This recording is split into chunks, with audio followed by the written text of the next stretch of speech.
L'épigénétique. Sûrement certains d'entre vous connaissent très bien ce domaine de recherche passionnant, tandis que d'autres n'ont peut-être jamais entendu ce mot. L'épigénétique. Comment décrire l'épigénétique en quelques minutes? Commençons par la génétique. La génétique, on connaît tous. L'épigénétique n'est pas en conflit avec la génétique, ils travaillent ensemble. La génétique, vous connaissez, c'est le texte de la vie, the book of life. Le texte que vous avez reçu de votre maman, de votre papa, le texte que vous allez transmettre à vos enfants.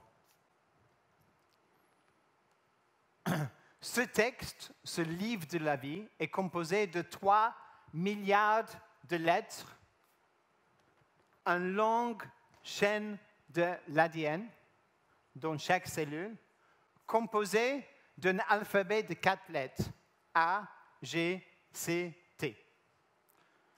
Regardez la personne à côté de vous. Les différences entre vous et la personne à côté, votre voisin, c'est moins que 0,1% du génome.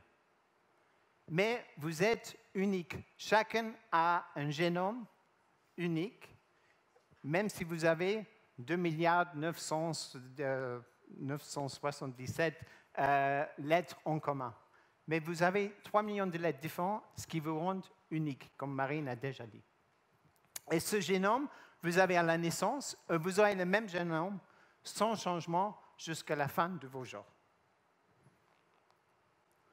Ça, c'est moi quand j'étais bébé. J'étais mignon. Mais pour dire la vérité, je ne sais pas si c'est moi à droite ou à gauche. Parce que moi, j'étais né avec quelqu'un qui a exactement le même génome que moi. J'ai un frère jumeau. Et donc, on partage le même génome, la même séquence. Mais nous ne sommes pas exactement pareils. Comment c'est possible d'avoir le même génome, mais être différent? En plus, en constatant qu'avec l'âge, on devient de plus en plus différent. Je peux dire que je suis à gauche là, et mon frère est à droite. Comment c'est possible que le génome ne change pas, mais nous, avec l'âge, en changeons? L'épigénétique vient pour expliquer ça. Comment le même génome peut donner, le même texte peut donner les différences entre les individus. Revenons à la génétique. La génétique est composée des gènes. La génétique, c'est comme un texte. Mais vous savez, en français, d'avoir un texte, des lettres, sans les accents, on ne comprend rien. Donc, dans la génétique aussi, il y a des accents. L'épigénétique vient comme les accents pour donner le sens au texte, le sens du mot. On peut changer de gène à gène, le gène à la gène, en changeant le petit accent. On ne change pas les lettres, mais on change le sens, on change la lecture du texte. L'épigénétique, c'est pareil. L'épigénétique, c'est comme les accents sur le génome qui changent la lecture et les sens du mot.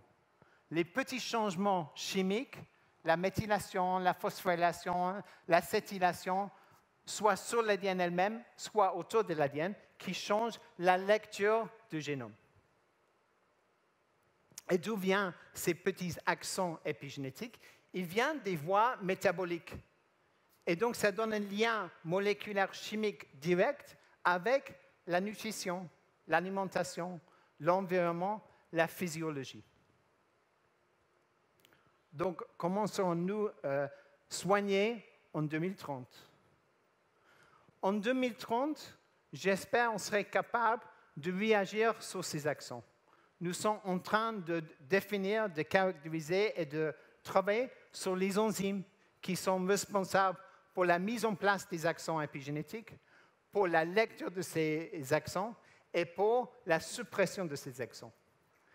Et on est en train de développer les petites molécules inhibitrices qui peuvent réagir comme médicaments, qui peuvent changer dans une situation où on est gêné à revenir à un gène qui se comporte, qui est lu normalement.